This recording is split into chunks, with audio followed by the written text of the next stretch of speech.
Hello, I'm going to be the member of government for the topic, the United States federal government should pass the Freedom Dividend, issuing a monthly check for $1,000 for every American over the age of 18 regardless of income or employment status. Funding for the plan will come through a value-added tax and other normal means. I'd first like to remind the audience of the importance of the harms that were mentioned in the PMC. Going back to the first harms argument, there is currently a high and increasing amount of mental health problems in the United States, which are caused by financial struggles that lead into stress, depression, and anxiety. It is unfair of the government to see its people struggle and not make a change about it, since it has a clear effect on the economy, the individual, and community surrounding them. The second harms was that in the near future, there will be a great loss of jobs due to increase in automation, with 34% of jobs being lost to automation by 2040. This is bad as it will lead to homelessness and a lower quality of life, which would then raise crime rates as people would be put in desperate situations. The third harms was that there is currently worker exploitation, since people don't have many options as they would rather be mistreated and have a somewhat stable income than work in an environment that will keep them safe. It is bad to have workers be exploited for the benefit of big corporations that don't give back any benefits and only cause more harm to our community. Now leading on to responses made by the LOC. The LOC agreed that mental health is worsening, but that it is not really caused by financial stress, and is instead caused by factors such as trauma, other existing medical conditions, biological factors, and drug abuse.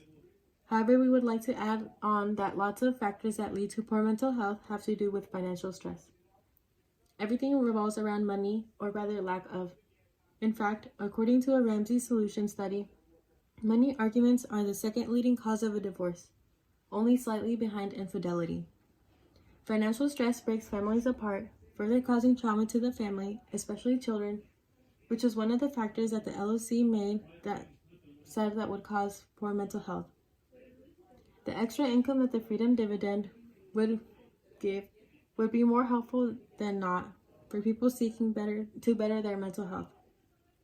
If their stress stems from a physical problem, for example, living situations, that person could use the newly added income to solve those issues, as well as paying for treatments that they might need. Considering that the average for each therapy session in California is $120 per visit, according to TalkToMira.com, those $1,000 per month would be of great help. Just because some factors are not solvable, such as biological problems, does not mean that we should give up on those who need the help. Another response that the LOC made was that the Universal Basic Income, or Freedom Dividend, would remove an incentive to work, as people can choose not to work, affecting labor. The LOC also contradicted themselves by saying that $1,000 is not enough to cover all of a person's expenses, therefore bunking down their argument that people would no longer want to work. As mentioned by them, people have to pay for health insurance, utility bills, rent, and other such things that would prevent them from living off of just $1,000. The Freedom Dividend is meant as more of a boost rather than anything else. The LOC also argued that the Freedom Dividend causes problems as it takes away from the poor and gives it to everybody else. We would like to add on that the Freedom Dividend tax doesn't exempt many, and if people do their taxes and have a lower income, they would only have to pay 15% of their yearly income, whereas a person with a higher income would have to pay more, and cycling this back into the program. A statistic from taxfoundation.org shows that the top 1% of taxpayers paid 25.99% average tax rate, so 8 times higher than the 3.1 average tax rate paid by the bottom half of taxpayers. This is like pocket change for those with the highest incomes, so it would not harm them. They would probably not even notice. A program such as the Freedom Dividend should be passed for these reasons.